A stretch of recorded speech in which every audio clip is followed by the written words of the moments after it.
welcome to SNS. I'm happy that you made it despite the rain and all the trees and things on the roads. So we're very happy to have you here to discuss today's topic, why men are falling behind. When we co-host this seminar together with the Swedish Institute for Social Research, SOFI, at Stockholm University. We're very happy for that as well. And a special warm welcome, of course, to our three speakers, Richard Reeves, Erika Lindahl, and Anna Sjögren. I'm Linka Benson, I'm CEO here at SNS. And gender equality as well as equal opportunities are themes that we return to here at SNS on a regular basis. And we have done a lot the last years together with SOFI, actually. And so for us, it's a great pleasure to introduce Richard Reeves here on the SNS stage. Richard is a social scientist, a president of the American Institute for Boys and Men, the chair of the UK Institute for Boys and Men, as well as a non-resident senior fellow at the Brookings Institution. And also, which is particularly important for this setting, the author of this book, Of Boys and Men, Why the Modern Male is Struggling, Why It Matters, and What to Do About It. And I can really recommend this book. I have read it with great interest. And if you don't trust me, maybe you trust Barack Obama, because it's also on his reading list. With those words, I would like to invite you up on the floor, Richard, and the floor is yours. Thank you. Thank you so much. Thank you. It's a privilege to be here, and honor. Thank you to SNS, thank you to SOFI for organizing. I'm looking forward to the discussion. I will say just right at the beginning that my argument is essentially that gender gaps go both ways, that the gender equality movement has to now embrace that fact, and that it has to embrace the fact that we can think two thoughts at once, and that there are many gender gaps affecting women and girls that we need to continue to work on. And there are also gaps where boys and men are falling behind. We must also work on those. And anybody who says we have to choose between those two, whether they're on the left or the right, is no friend of society. It is not a zero-sum game. That's my basic argument. And I'm going to talk a bit more today about the framing and the politics of this issue. A bit about why, but also not just less what we do about it, because I think that's so specific to not only a nation, but even a city or a state. In some ways, it's how do we talk about it first? How do we frame this conversation in a way that is useful to policymakers and that moves us all forward? I have found in my own work that very often, having persuaded people, and I hope to persuade you today, this is a real issue, but then like, okay, now talk to me about how I should talk about this. Right? And I have experienced that a little bit myself. And so this is the book you kindly mentioned, and Barack Obama, former president of the United States, put it on his reading list, which is a big thing for an author. The summer Barack Obama reading list. We all wait. It's very unlikely your book will be on the list. And sure enough, 2023, the book was published in 2022. In 2023, the summer reading list comes around. We all look. No, I'm not on the list. I'm not surprised. 2024, though, I'm on the list. It's possible that President Obama is a slow reader. That doesn't feel right, does it, given what we know about him? It's also possible that it just took a little while, because when I first went to publishers in 2020 with this book, nobody would publish the book. So 2 years can be a long time in publishing. So I wrote the book. Now I have a think tank, you've been kind to mention, another one in the UK, working with many other people around the world. This is not what I expected, but the American Institute for Boys and Men is a think tank research organization. And one of our mission statements internally is keep it boring. This must be boring. If we have an idea for a research project and it sounds exciting, we don't do it. Has to be boring. And as my son said, "You are the man for that job, Dad."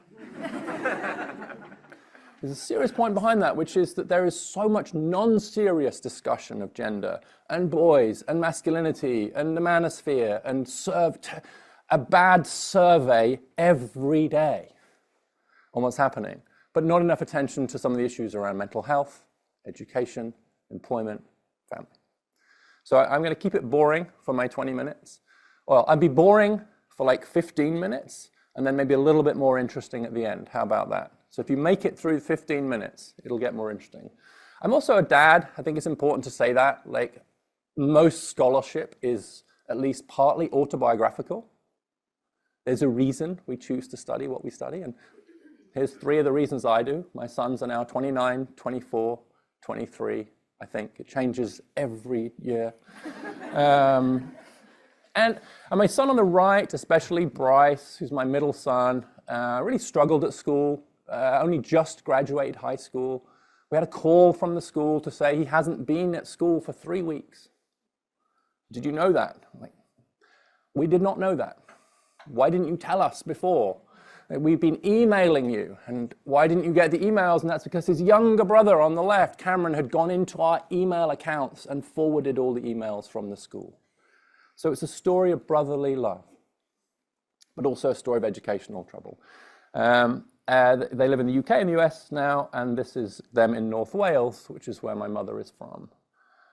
This is something that was said by C.P. Scott, the founder of the Guardian newspaper, where I spent a few years as a journalist. Comment is free, facts are sacred. I'm going to share some sacred facts with you before talking about politics. We can disagree about why. We can disagree about whether they matter, but we should at least get to some agreement of like, what's the basic facts here? And as far as the issues of boys and men are concerned, sometimes the facts just are not available or they're misused. They're cherry-picked. So I'm going to share just a couple of facts on each of these and then talk about politics. So mental health, a huge issue for all of us. I'm very worried about the rise in loss of life from suicide in the US. So if I show you, these are US figures, unless I tell you otherwise, I think they're all US. This is the change in the suicide rate for about 2 decades, up to 2022 for women and girls of these age groups from 15, 20, then middle age, and then older. So that's, you can see it's increased for every age group of women, and this is for men. Same scale, same time period, and as you can see, huge increase for men. It's 4 times higher for men than for women in the US. Similar ratios found everywhere, and a big rise. It's about, in the US, about 40,000 men every year, 10,000 women that we're losing to suicide. And then more recently, we've seen a change in the pattern. So up until 2010, this is the change in the suicide rate. So I'm just talking about change in rate here. I promised you it would be boring. So this is not the overall number, it's the change in rate. You can see, look, this is like middle-aged and late middle-aged men up to 2010. So that decade up to 2010, it's largely these middle-aged men. And the term deaths of despair was being used in the US for suicide, alcohol, drug, etc., associated with the economy, especially working class men. Huge rise for that group there, you can see, late 40s, early 50s. That's really where most of the rise was coming from in the tragic loss of life from suicide. But since 2010, this is the story. So even in the last 2 decades, we've seen a huge change in what's happening to suicide rates in the US. It has thankfully leveled out for this middle-aged group. It's kind of gone one way, then the other at the top end. But here you can see this big change here, such that in the US now, the years of life lost to suicide are actually higher for young men than middle-aged men. And whereas we had a story about what was happening to middle-aged men, which was about the economy, working class men, etc., we don't really have a story yet about what's driving this suicide rate rise among men in their 20s and early 30s. And that's one of the ones that keeps me awake at night, honestly.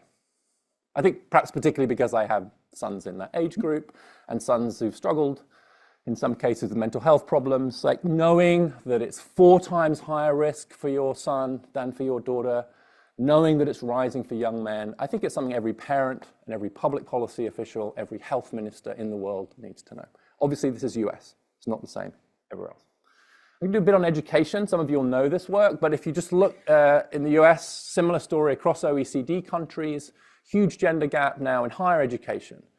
It's reversed. So in the early 70s in the US, there was a gender gap in favor of men. So above the line in favor of men in the share of college degrees. So it was about 43%, 57% in favor of men. We passed some laws at the time, lots of legislation, and really just a cultural shift. We really started taking these sexist barriers down that had been facing women, and it really worked. Here's the gender gap through the 80s, the gender gap through the 20s, 90s, to where we are, to where we are today. So there's been a reversal of the gender gap. The gender gap in the US, and I'm pretty sure it's true here too, it's certainly true in most OECD countries, is now a little bit wider today than it was 50 years ago, but it's the other way around. Not for the same reasons, maybe not with the same implications, but it's a fact. And if we care about gender gaps, I think it's reasonable to say, look, if we cared about that gender gap, which we did and we should have, do we care about this gender gap? And if we don't, why not? And there could be a very good answer to that question, but it's a question that needs answering. It's not something we can just ignore and hope that nobody notices that this is happening. So we have to update our views about gender. And in the US, that largely reflects what's happening with high school. So here's high school GPA, grade point average. The bottom 10% of high school students in the US, just ranked by their GPA, is 2/3 male. And then here's the rest of the distribution. And as you can see, the top 10% is 2/3 female. And so any colleges, higher education institutions, if they're selecting on a GPA, they already have a kind of applicant pool that is very, very female. And so to some extent, it's happening earlier. And it's interesting that it's really in GPA where we see it. I won't say more about this now, but we don't see much of a gap on standardized tests. And in math, for more affluent families and more affluent areas, boys are slightly ahead in math. Slightly. Nowhere near as far ahead as girls are in literacy and English. In the average school district in the US, boys are about a grade level behind in English and literacy. So roughly a year behind. In the poorest, they are further behind still. And that issue of class is going to come up a lot. Now, the reason I've been asked to talk a little bit about why, so this is my quick neuroscientific detour. Are there any neuroscientists in the room? Thank God. Because this is where I'm really out on a limb in terms of my disciplinary expertise. But hands up who has a teenager in their house right now, has an adolescent in their house. Okay, let's see what you think of this. Okay, this is girls from 10 up to young women 24.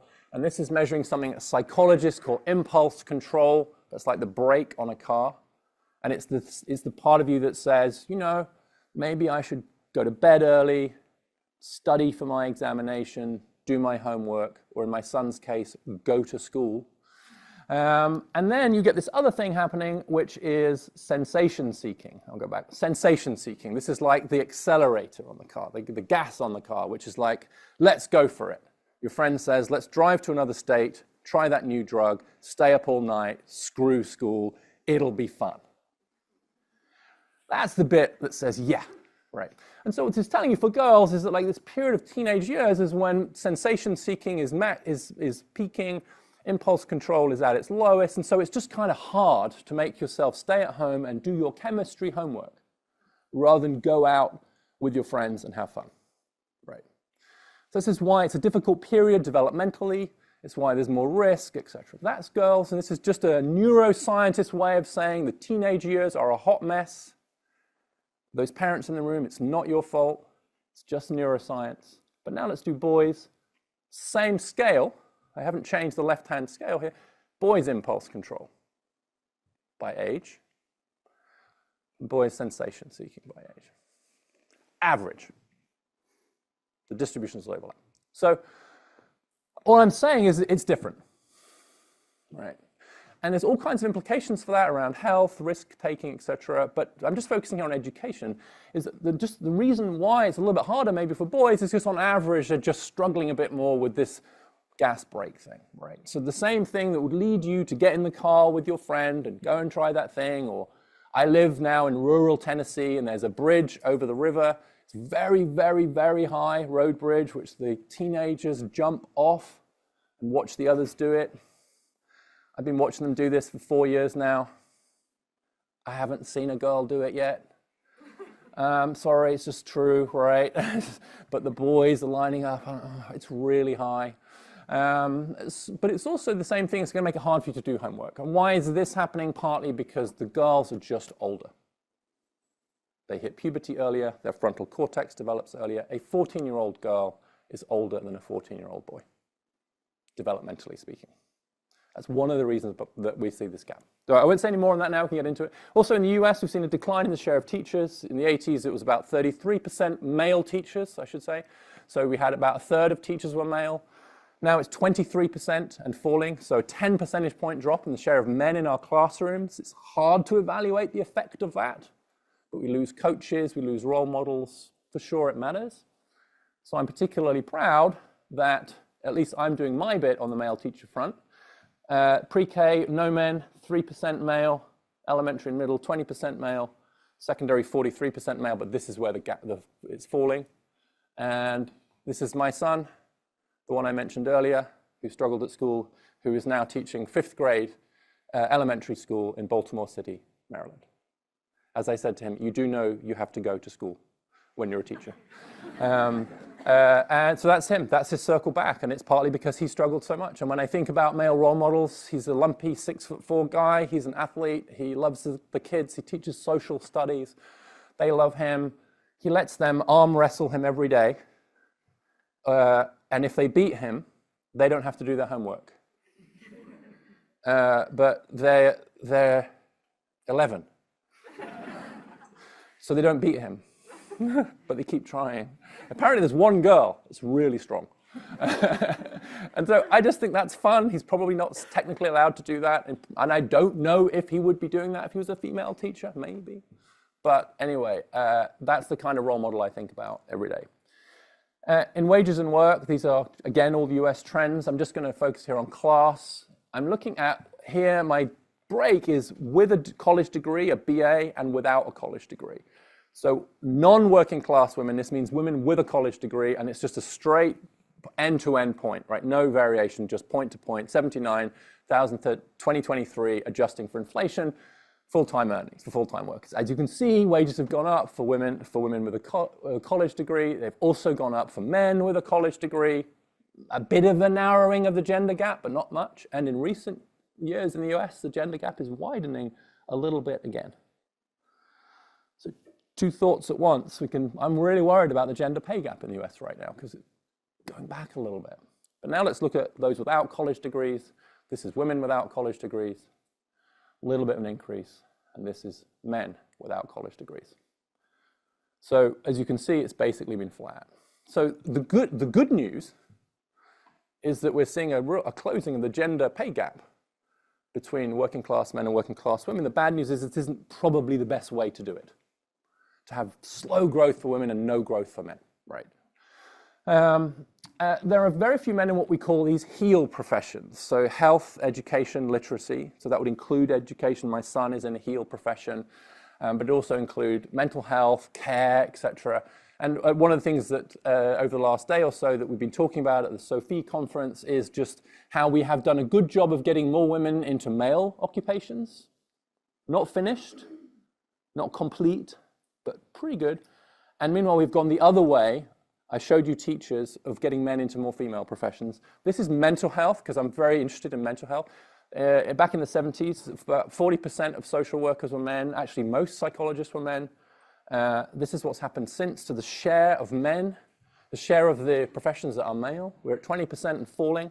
It's even lower in the colleges now. And so we are essentially seeing these professions become female professions in front of our eyes. Is that a problem? I think it is. Should we do something about it? I think we should. But right now, it's even hard to get people to pay attention to this because it's not on the gender equality agenda. Nobody who works on gender equality is looking at this They're looking at women in STEM. Good.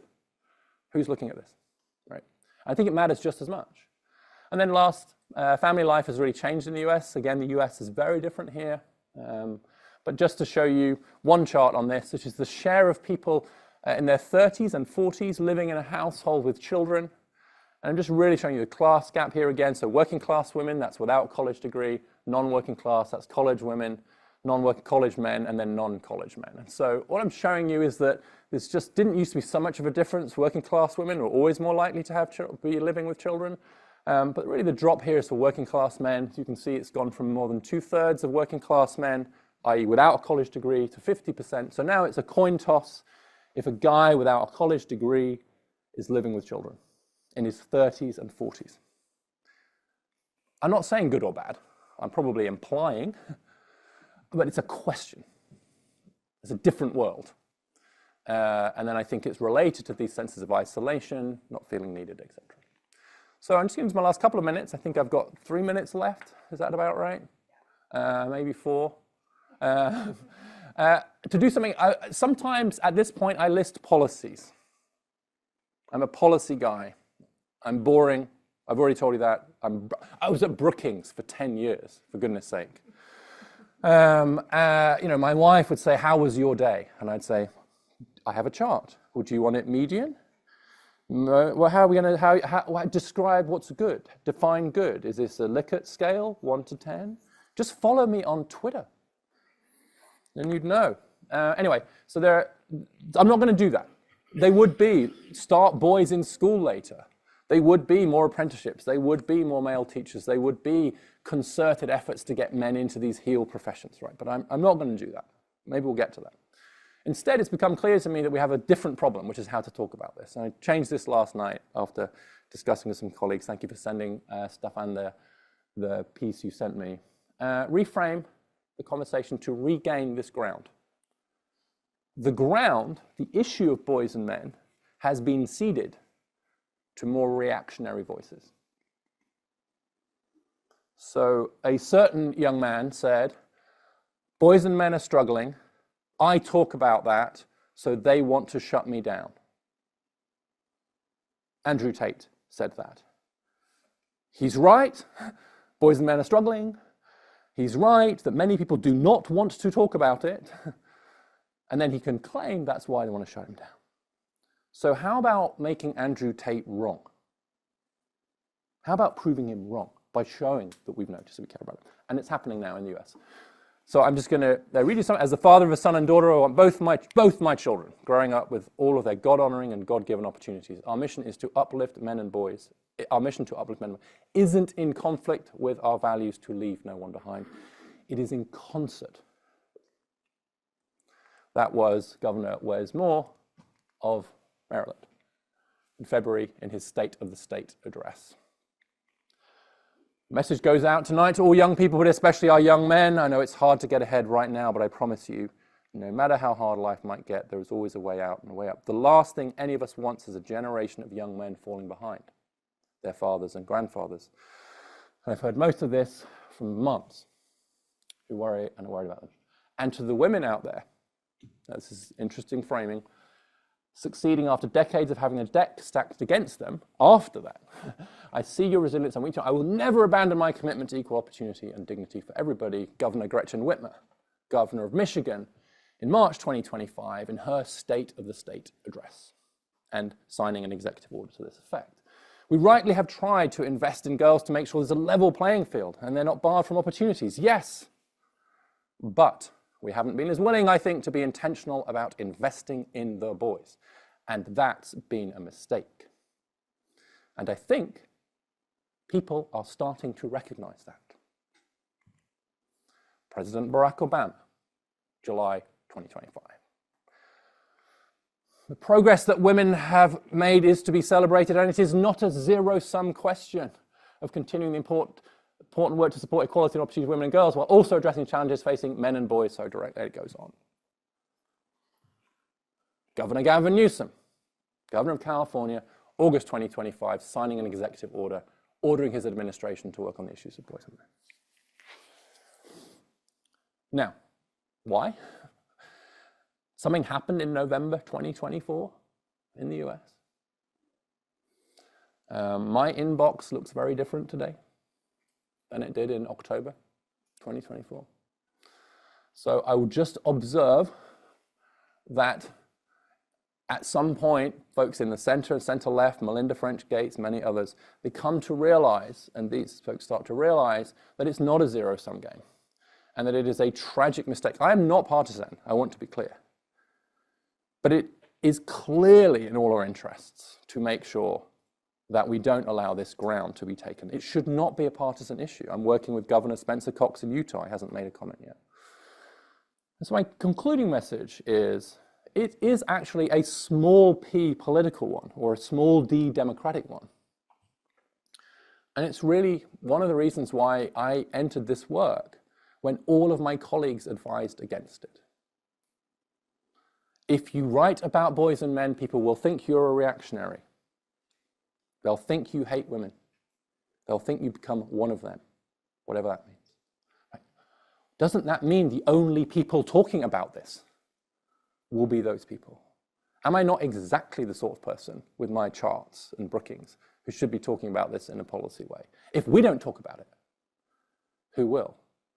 I think it is axiomatic that if there are real problems in any society, real, not the confections of the manosphere or of men's rights activists, but real problems. If there are real problems in a society, and responsible people and mainstream institutions do not address them, they will become grievances, and grievances will be weaponized by reactionaries. So the solution is not to think, not to let that happen, and then start saying, why are all these young men attracted to these reactionaries? What's wrong with them? Instead, we should start back at the beginning and say, no, they have real problems. And if we don't want other people exploiting those problems, we need to talk about them. And we need to do it now. We should have done it 4 years ago, 10 years ago. And we shouldn't just allow the political moment we're in now to stop us. If we're afraid that by talking about this, we're actually helping the reactionaries, that is completely the opposite of the truth. Our silence on the issue is what's helped the reactionaries. It's not zero sum. We rise together. Thank you. Thank you. So thank you very much, Richard. And is my mic on? Richard will be coming back on stage, and there will be an opportunity for you to ask him questions. But now we will get some comments from a Swedish perspective. So I would like to welcome Erika Lindahl up on stage. She's Associate Professor in Economics and Researcher at the Institute for Evaluation of Labor Market and Economic Policy, IFAU. I'm very grateful that you're here and willing to share some findings from an ongoing project on the outcomes in both education and labor market and the differences between men and women in Sweden. So please, Erika. Thank you. And this is part of a joint work that I'm doing together with Anna Sjögren, Lina Aldén, and Ann Boschini. And today I'm going to present some basic facts from Sweden. And I'm going to focus on GPA, grade point average, children get in grade 9 when they are 16 years old, finishing compulsory school, and also years of schooling when they are 30 years old, and earnings. And we follow cohorts born from 1972 until 1990, or as long as we can follow them in data. In this analysis, we make a few restrictions. We only include those who immigrated to Sweden before age 7. And the reason is because we want to have them in the Swedish compulsory school all years. And we also have the restriction that should still live in Sweden, so we don't have attrition in the sample.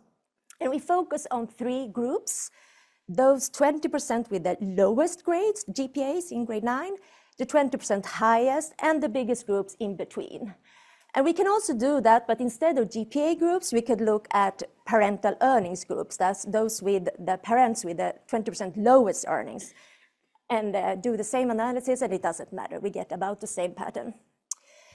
We have also looked at what happens if we exclude those with immigrant background, and they are around 5 to 9% in our sample. And it doesn't also, we get the same pattern also when we're doing that. And we have also tried look at different type of outcomes. We are going to focus on percentile ranked earnings. That means that we are ranking the earnings within each year and talk about percentile position.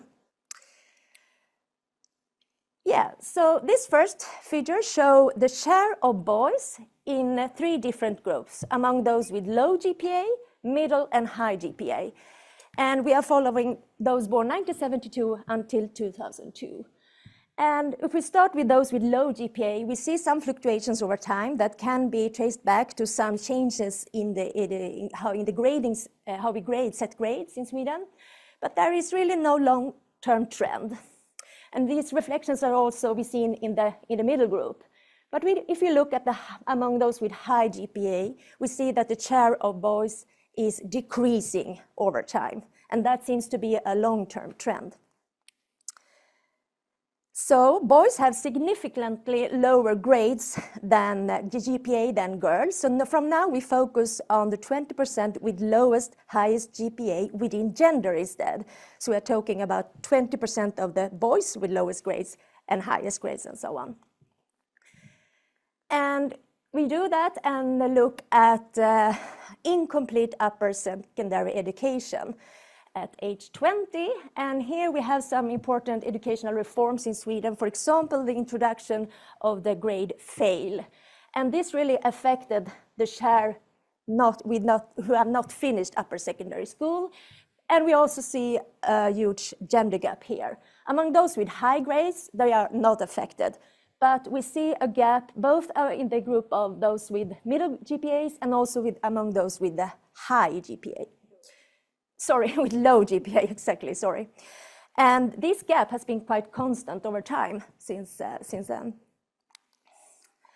If we then turn to years of schooling at age 30, we see now the gap is the female-male gaps because girls have a lot more education. And here, again, the gender gap is lowest among those with high GPA, but among those with middle GPA, we see that they have almost 1 year more of formal education at age 30. And that is increasing over time. And now we turn to earnings and these earnings rank. And we start with men, and we do that for these 3 GPA groups. And we see that 2 interesting things here. First, we have for different cohorts, we have chosen 4 different cohorts here. The blue line is those born 1975. And for all 3 groups, we see that they are at a lower position over time. And the pattern is very similar in all groups. But what is also interesting, I think, is to see that among those with high GPA, they keep their position over age from year 30 until year 45.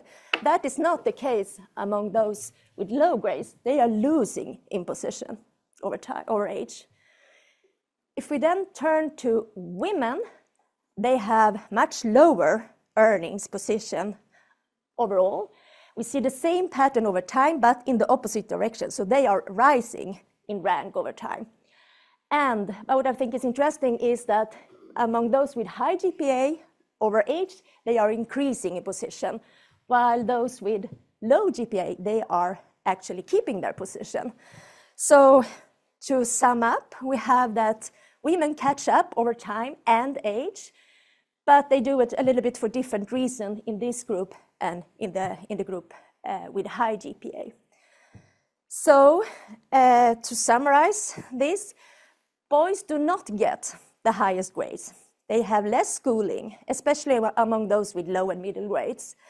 The gender gap in earnings shrinks in all GPA groups, but men still earn more, and I think that is also important to keep in mind. Thus, men are not falling behind. It's hard to say that when it comes to earnings in Sweden, but they are losing their advantages over the life cycle relative to women and earlier cohorts of men. So the question we ask in this project, does this result in frustrated men all over the earnings distribution? Okay. Thank you very much, Erika. And we can stand over there, and I would like to invite Richard back on stage and Anna Sjögren. It's also nice to have you on stage. Anna is also an associate professor of economics at IFAU, and as Erika said, also part of this ongoing study. Thank you very much for presenting those results. And I would like to begin by turning to you, Richard. What strikes you as most interesting in the findings just presented from Erika? And I also would like you to comment on her conclusion that men are not falling behind, they are only losing their advantages. And is this the reason for the overall frustration of men in general? So the comment is that you see very similar patterns in education across OECD countries, especially on grades. Mentioned a little bit before, I think why grades might be different to test scores. So the fact that it's quite similar suggests to me that it's not something peculiar to the US education system, the Swedish education system, the French education system. It suggests there's something deeper going on here, which is more likely to be developmental. It's one of the reasons that I've been led to looking more at this developmental issue. The relationship, this is complicated. We talked yesterday about the fact that we're looking at the relationship between the one gap, the gap in education, and another gap, the gap in the labor market, and the relationship between those two gaps for men and women. And the gaps are widening in one direction here, they're narrowing here, but the relationship between them, I think, is weakening because we've made more success in getting more women in, and because now we're seeing more occupation driving the gender pay gap, and more differences in the labor and child rearing driving the pay gap. And so it's like there are different causes of the pay gap than the education one. And so I think that when we talk about relative position, losing position, we have to take into account allowing for family responsibilities. But I do think there's something true to the idea that like there was a period where men, just as a virtue of being men, did have a kind of built-in advantage in the labor market, especially white men. And that is much less true today, thank goodness. And so is there some sense of like, well, I thought I've lost my head start, maybe a little bit, but I don't think that's mostly it. I think it's mostly these absolute trends. I think mostly just like a lot of men are just actually struggling. I don't see much sign of a strong backlash, but I'm sure we'll get into that. Thank you. Anna, would you like to respond to Richard's comment and also maybe broaden? I mean, you have worked with these issues for such a long time. So also sort of pick up of what you thought was most interesting from Richard's presentation. I think there are several things. And one thing which is striking are actually the similarities between across countries and between the US and Sweden. And you talked a lot about mental health. And I think that that's something that we see. The patterns for suicide we see also here. Men are extremely overrepresented in committing suicide, whereas we have this other situation where women in Sweden are very much overrepresented in other types of, you could call it mental prevention of mental health consumption in a sense. They seek more care. They also say that they feel that they are less healthy. Still, the men are the ones who are committing suicide. So we see that, and so and that somehow tells. There's a signal that male and female behaviors in reaction to what they feel are quite different, and I guess that the roots. We don't know the roots of those differences, but I think there are similar patterns in the US. And I think these are important things to address in order to try to get ahead and try to understand why is it that we see these differences in health. And of course, we know that men live shorter lives, and that's sort of a fundamental disadvantage of men. We also know we have the same pattern that men over time are less likely to become parents, and especially sort of at the lower end of the GPA that we have that same pattern in Sweden, and I think that these are very, very important trends that are sort of putting us in a situation where we, on the one hand, it's very important that we can make earnings and and support ourselves, and the labor market is where we do that.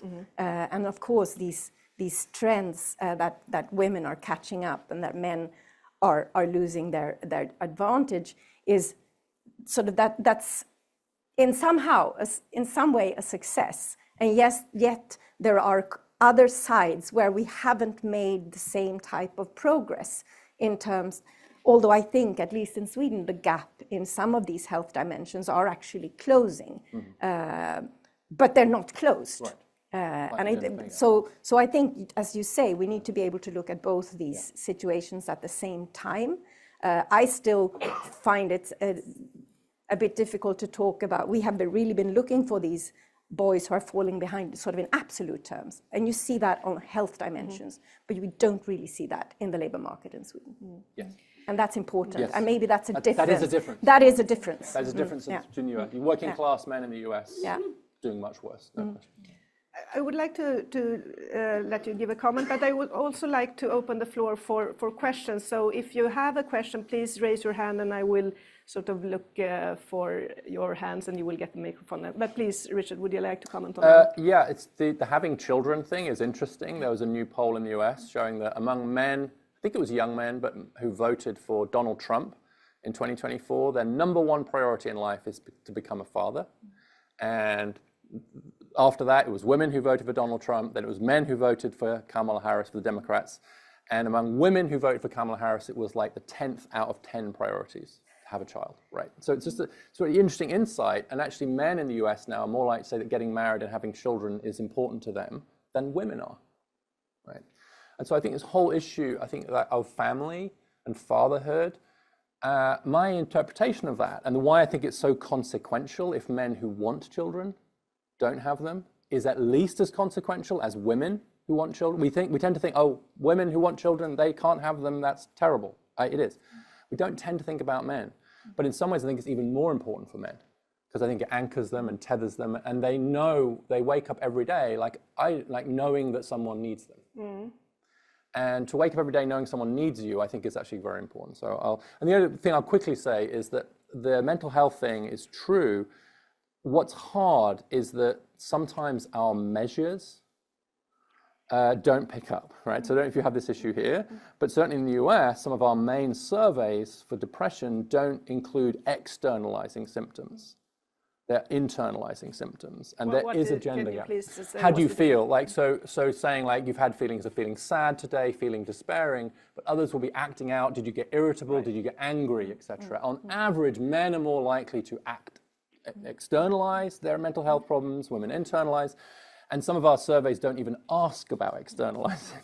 So I worry a little bit that we miss some of the male mental health problems because we accidentally design our surveys the wrong way.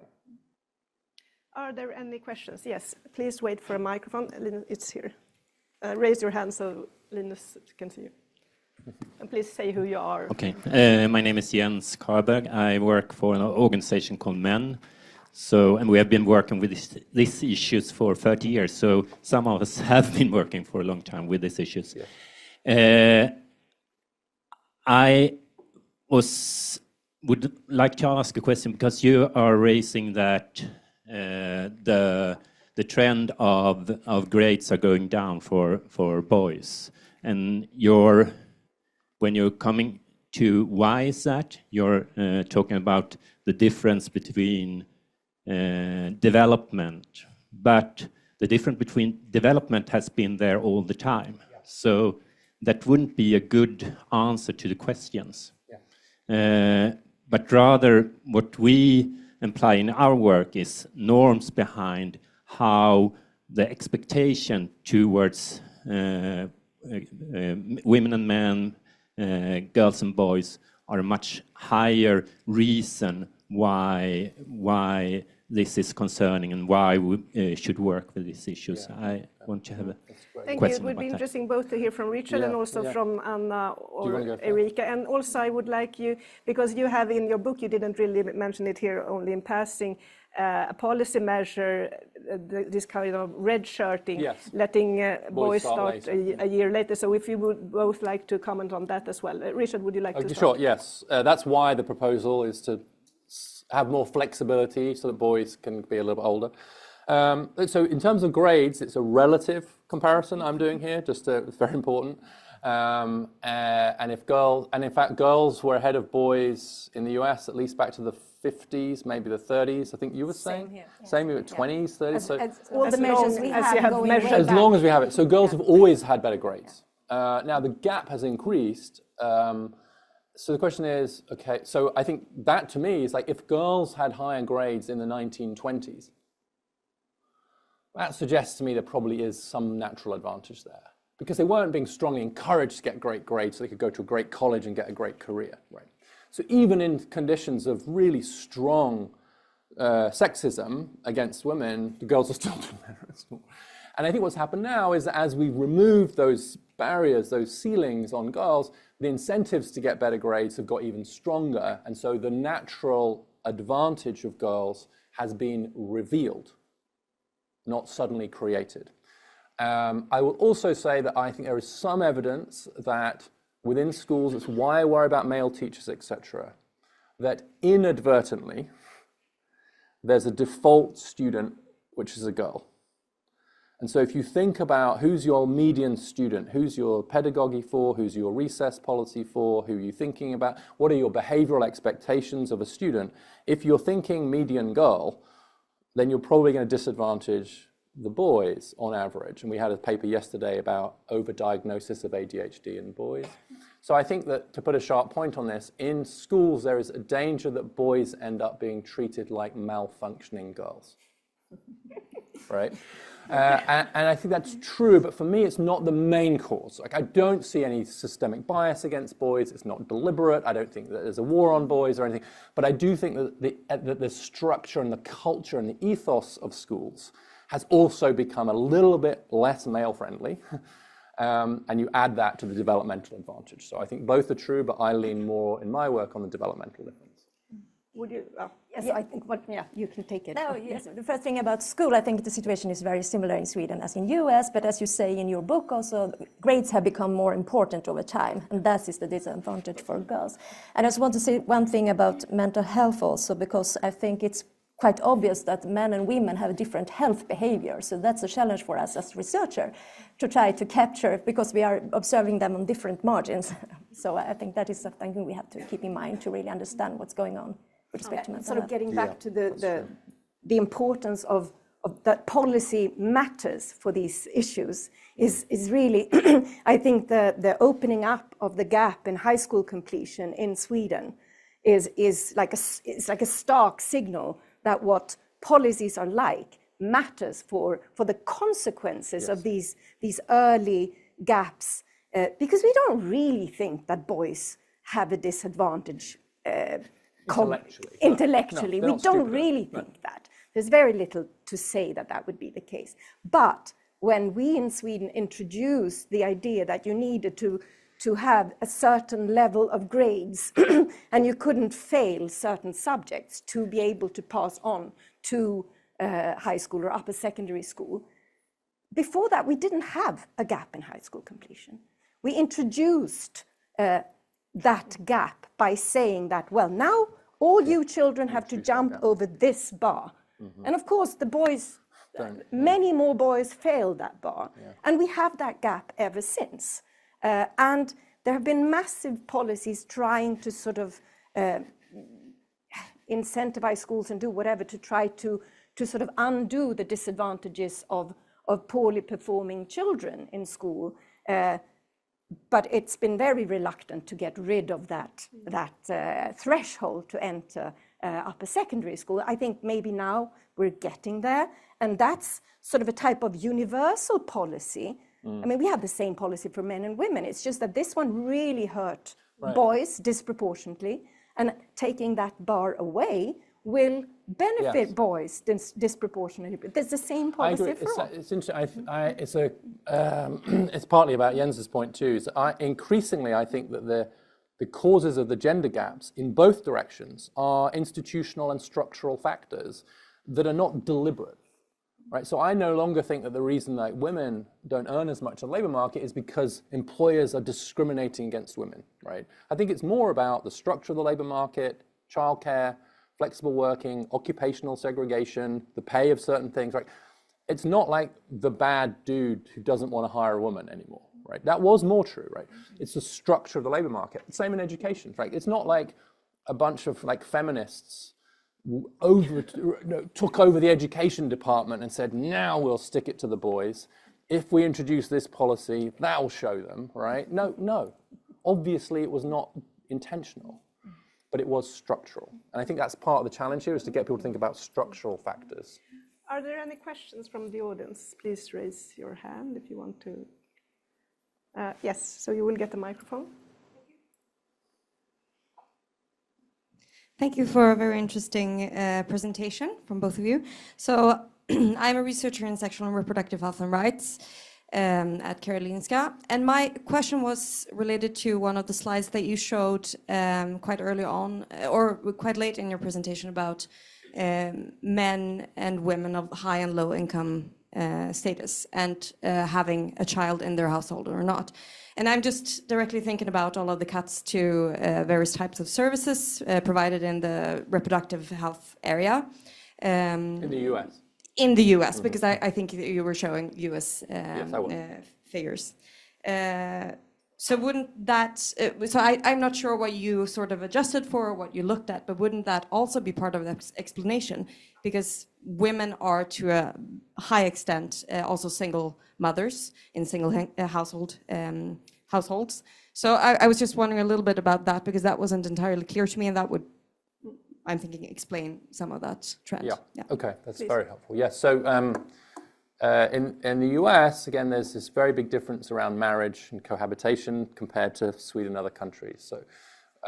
So just being aware of that. But in the US, there's really been no decline in the marriage rate for college-educated men and women. Slight.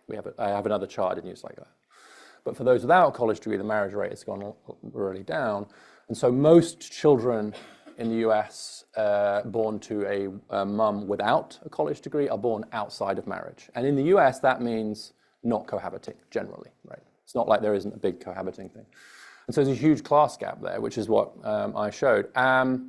As to how far that reflects what's happening around access to reproductive health care, those trends have been going on for a long time, right? So they precede any changes, serious changes in policy. And in fact, as you probably know, the abortion rate has actually gone up in the US since the overturning of Roe versus Wade. It's gone up in some places, down in others. And so the story is very complicated about reproductive health care. But it is an opportunity for me to say one other thing, which is a peculiarity about the US. The US public health system, the Affordable Care Act, it covers women's contraception for free. But it doesn't cover men's contraception for free. And so the US health system has a preventive policy, has a reproductive health care access for women, but not men. And the reasons for that are complicated, but it has this effect of signaling that reproduction and reproductive health care is women's work, right? Because I can't get coverage for it. And if I wanted to use a condom in the US and have that for free, my wife would have to get it. She can get condoms for free, but I can't. So it's just one of those, again, not deliberate. It wasn't because the feminists took over the White House and hate men. It's just a weird thing. But again, like if people don't notice that kind of thing, then it starts to have an effect on the culture. So policy does affect culture. Yeah. So we have a question over here. Yes, thank you very much for interesting presentations. My name is Therese Svanström and I'm the president of TCO, one of the Swedish trade union confederations, with a lot of members all over the labor market. And for 80 years now, we've been dealing with these issues of gender equality. I'm just thinking about, these are the real facts about what's happened. And as Föreningen Män was talking about, where do we talk too little about norms, still doesn't apply to the actual changes that we made in the labor market and so on. What are the expectations on being a good man or a good woman today? And does that misfit actually with the changes that we've been doing on the labor market, in the education system and so on? And how do we take that debate and this norm change that we also have to do? What is it to be a good man today? Because if I mean, you were talking about women in labor market in STEM, for example, but it's is it not good to be a man working in the health sector and so on? What is? It's a great question. So. What about norms and the more quantifiable economic measures? Would you like to start, Richard? And then... Well, if the question is being a good man, then I very rarely get to say so. As the only man on the stage, I feel I should speak first.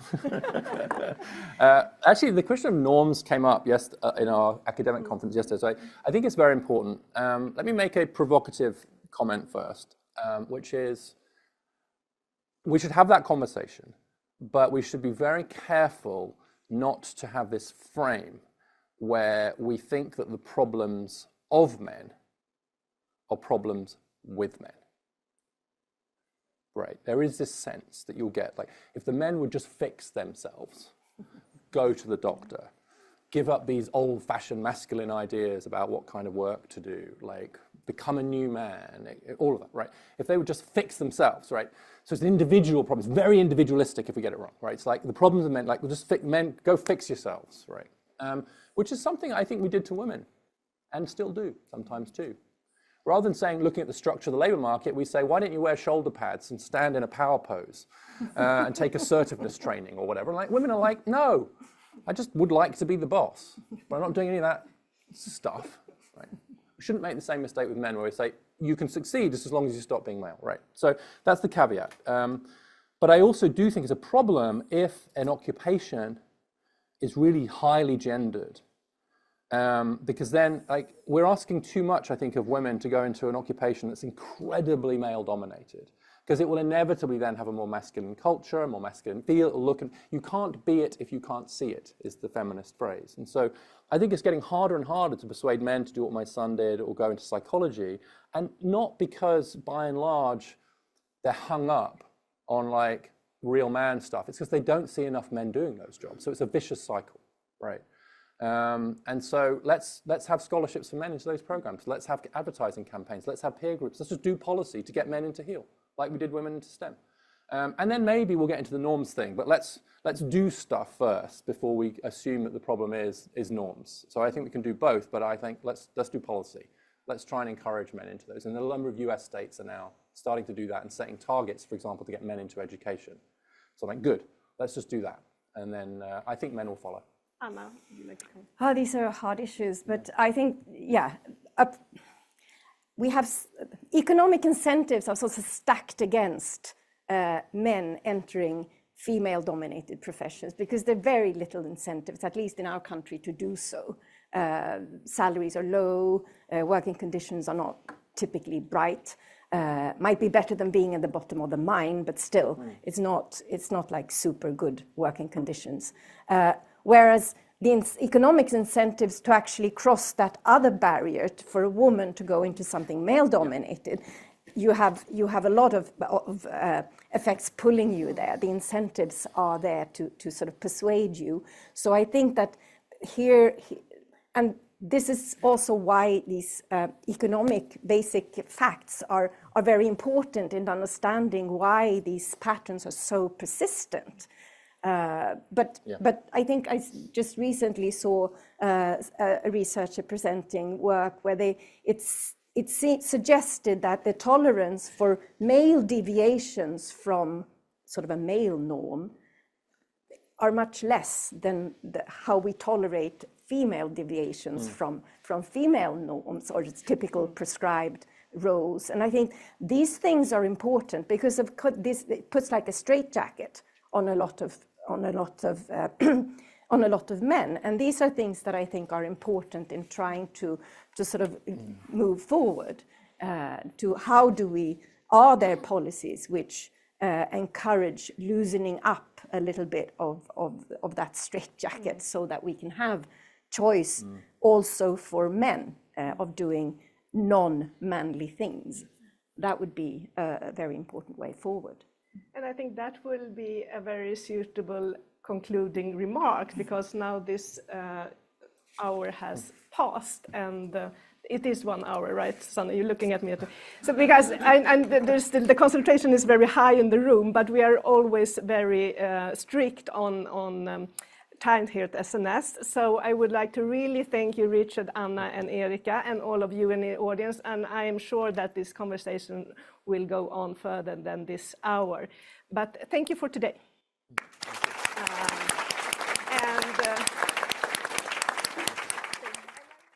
Opening up for our young professional program at SNS, SNS Vision. So if you find yourself in this group, talented young professional within our membership group, you are very welcome to enroll. And if maybe not, maybe you know somebody who you can recommend. So please contact us if you're interested in this, and please also take a minute to fill in one question of our evaluation for this seminar. Thank you.